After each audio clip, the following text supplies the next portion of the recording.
If you have a student that has an exemption or an accommodation for a test, let's take a look at how to do that. So I'm going to come into my unit or lesson where I have the test, and I'm going to come to the menu right beside that test. We'll go to Edit the Test Options. In here, as you can see, I have some availability and timer options set up, and so we will look at how you can change that for an individual student. Come down to the Test Availability Exemptions area, and we will add a user. Note that you can add multiple users and give them each their own individual accommodation.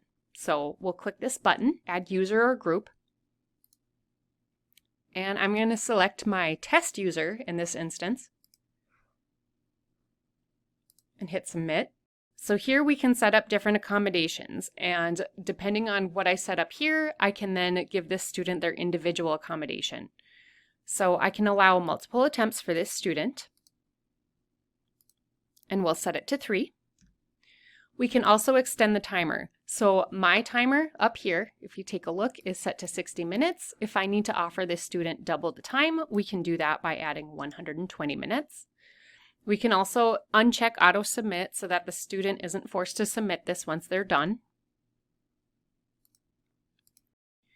And we can change the availability. So as you can see, I have it set to this specific date and this specific time, and if this student needs an extension, I can do that down here as well. So we can give them an additional week, and we will hit Save. And so then all you'd have to do is hit Submit. But if you didn't like the settings or if something has to be changed, you can remove this exemption by clicking Delete here, or remove all exemptions if you've added multiple students. And again, remember at any time you can come back and add a user or a group to this area. But we will hit Submit, and now that student has their accommodation for that test.